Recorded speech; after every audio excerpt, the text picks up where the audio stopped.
W. Bush said, I listen to a different father. Those are the things that get played again and again and again. And that's not what the president meant. I understood it, but they didn't. When, he apologized immediately. When President Bush said crusade at the very beginning, that's still the first thing out of a mullah's mouth in Pakistan. Still. And there's not much room for forgiveness when it seems like all we do is beat up Afghanistan, beat up Iraq, and we're always my Israel, right or wrong, in the Middle East. So it's a perception thing, and it's very difficult to overcome. And the only way to overcome it is to be very clear in how we articulate the very best of our faith such that it is understood and relevant to them. We have a program, and I didn't show this, by the way, because I don't want it getting out, because if there are pictures we're seeing, then they might be in trouble. But we have a program of about 16 to 20 students in Banu. Banu is in the southwest corner of the Northwest Frontier Province on the border with Waziristan. We actually have 2 cohorts of students that we're funding.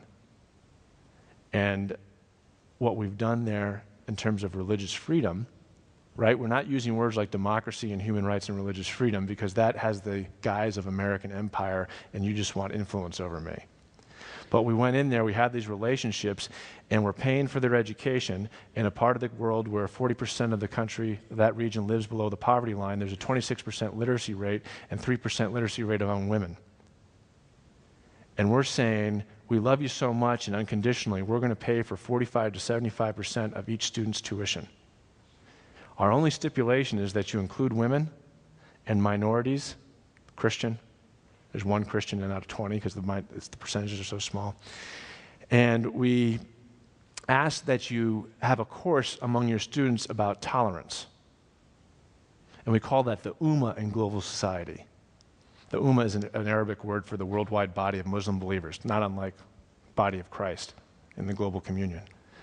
So they have their words and their understanding.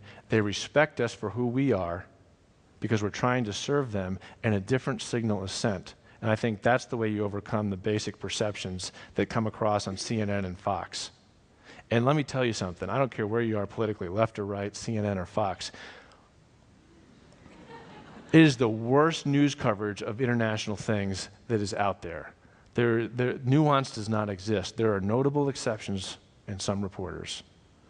But that hurts us more than anything because they keep playing the same thing over and over again and confirm that, all Americans are Christian and evangelical and losers.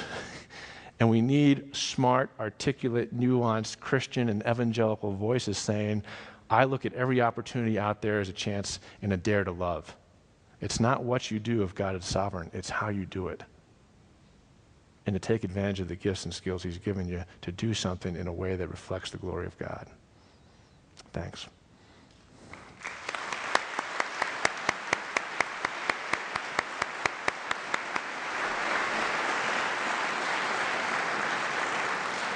Thank you so much for coming.